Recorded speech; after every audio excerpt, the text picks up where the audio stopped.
اللہم انت ذا الجلال والاکرام وصلی وسلم علی سیدنا سید الانام وعلی آلہ واصحابہ الکرام۔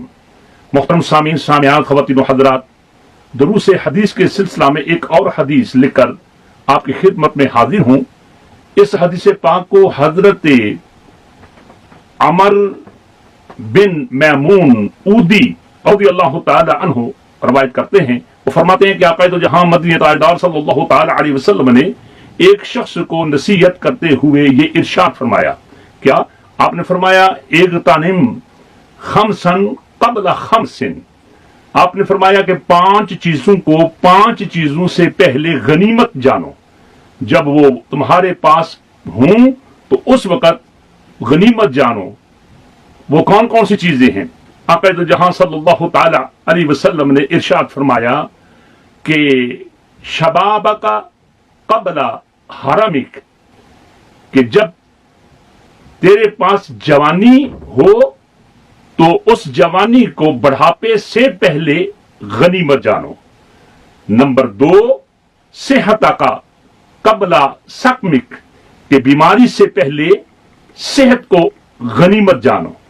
اور پھر تیسری چیز آپ نے یہ ارشاد فرمائی کہ فقیری سے پہلے تم غنا کو غنیمت جانو۔ چوتھی چیز آپ صلی اللہ تعالی علیہ وسلم نے ارشاد فرمائی کہ تم شغل سے پہلے فارغ ہونے کو غنیمت جانو۔ اور 5ویں چیز آپ صلی اللہ تعالی علیہ وسلم نے ارشاد فرمائی کہ حیاتک قبل موتک، اپنی موت سے پہلے زندگی کو غنیمت جانو۔ میرے بھائیو میری بہنوں، نبی اکرم صلی اللہ تعالی علیہ وسلم چونکہ کائنات کے نبی ہیں، رسول ہیں، آپ حکیم کائنات ہیں، لہذا آپ صلی اللہ تعالی علیہ وسلم نے ایک یونیورسل ایڈوائز دی ہے جس پر عمل کرنے کی وجہ سے ہم دنیا و آخرت میں کامیابی اور کامیرانی سے ہم کنار ہو جاتے ہیں۔ اور یہ بھی بات اپنی جگہ پر درست ہے کہ الاشیاء تعرف بازدادها، ہر چیز اپنی ضد سے پہچانی جاتی ہے۔ جب ضد نہ ہو تو اس وقت جناب عالی چیز کی قدر نہیں ہوتی۔ آنکھ کی قدر اس آدمی کو ہے جو نابینا ہے، ٹانگ کی قدر اس آدمی کو ہے کہ جس کے پاس ٹانگ نہیں ہے، یعنی جو لولا ہے، اسے قدر ہے۔ اے میرے بھائیو میری بہنوں، اب یہ 5 چیزوں کو آپ غنیمت جانو۔ یہ نہیں ہے کہ بڑھاپا آ جائے تو پھر اس وقت آپ جناب عالی جوانی والی اگر باتیں کریں گے۔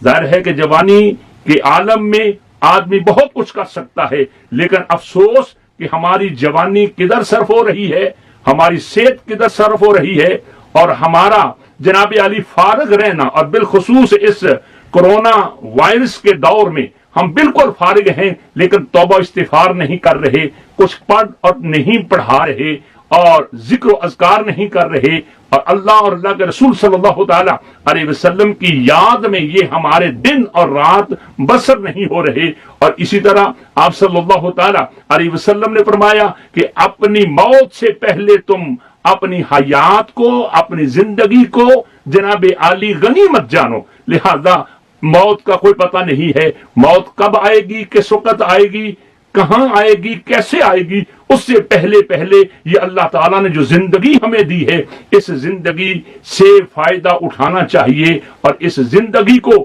اللہ اور اللہ کے رسول صلی اللہ تعالی علیہ وسلم کی منشا اور مرضی کے مطابق جناب گزارنا چاہیے۔ اللہ رب العزت کی بارگاہ میں یہ دعا ہے کہ سرکار دو جہاں صلی اللہ تعالی علیہ وسلم نے یہ جو نصیحت بظاہر اس ایک صحابی کو یا ایک آدمی کو ارشاد فرمائی، لیکن حقیقتاً آپ نے ہر کلمہ گو کو یہ نصیحت کی ہے۔ ہم تمام مسلمان بھائیوں اور بہنوں کو اس نصیحت پر عمل کرنا چاہیے اور اسے پریکٹیکلی لائف میں ڈھالنا چاہیے۔ اے اللہ، عمل کی دولت، عمل کی سعادت سے مالا مال فرما۔